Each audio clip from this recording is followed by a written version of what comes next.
You think you understand chaos, but you don't. Listen carefully, because the moment the grid goes dark, the rules you grew up with evaporate. Streets that once held the comforting hum of normal life transform into unpredictable hunting grounds.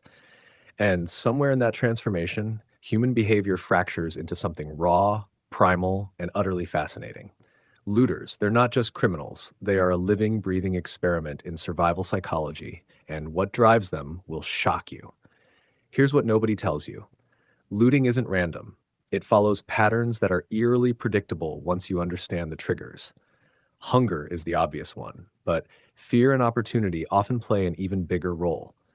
In the first 48 hours of a blackout, people act not out of evil, but out of instinct. When systems collapse, when law enforcement disappears, humans default to what evolution hardwired into them: grab, consume, survive. Your neighbor isn't a villain because society failed. They're a test subject in the laboratory of collapse. And yet, it's not purely instinct. There's strategy buried in the chaos. Experienced looters size up risk and reward in a fraction of a second. They watch movement, calculate escape routes, identify the weak points in security, all while carrying the subtle confidence of someone who knows the streets better than the law ever did. This is survival cognition in its rawest form, where the prefrontal cortex is stretched thin by adrenaline and instinct takes over. Neuroscience tells us that under extreme stress, decision making can pivot from thoughtful to reactionary within milliseconds. And in that pivot, lives are won or lost. But here's the twist: the most dangerous looters aren't the ones breaking windows or smashing locks. They're the ones who blend in, who observe silently, who wait until the chaos peaks before striking. They exploit patience and human predictability. They understand that panic spreads faster than fire, and that humans are predictable in fear, rushing toward noise, fleeing from perceived threat, abandoning planning for immediacy.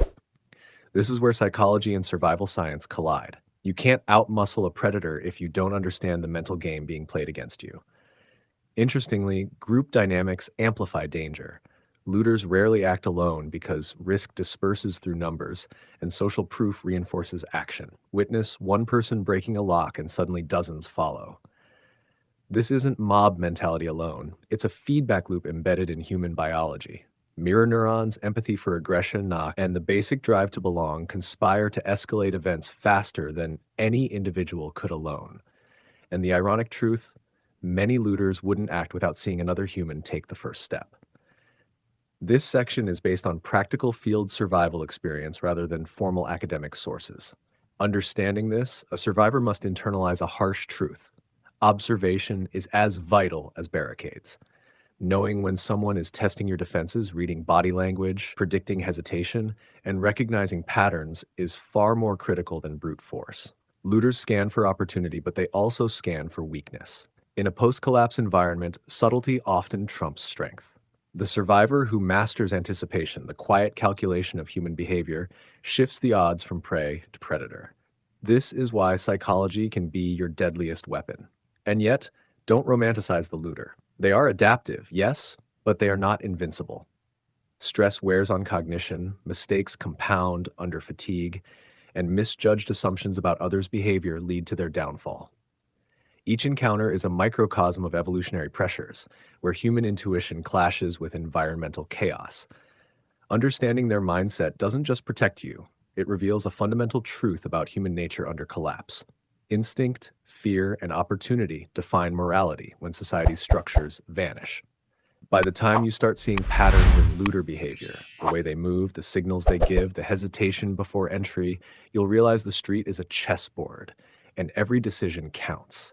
Predicting their next move isn't about paranoia, it's about scientific observation, human biology, and social dynamics converging into one clear principle: survival is a game of mental dominance before physical confrontation ever begins. And those who ignore this are the first to vanish when darkness falls. So now you understand them: the looters, the opportunists, the humans pushed to the edge. You've seen the patterns, the instincts, and the subtle calculations that drive chaos. But knowing the enemy is only half the battle. The real question is, what do you do with that knowledge? How do you take what you've learned about fear, instinct, and human behavior and turn it into survival? In the next episode, We'll step into the mind of the survivor. You'll discover the strategies, the science, and the subtle tricks that give ordinary people the edge when the streets go dark. From positioning and resource management to psychological warfare and improvisation, we'll break down exactly how to survive and even thrive when chaos hits. Because understanding looters is one thing, surviving them is another. Don't miss the next episode. Your life could depend on it.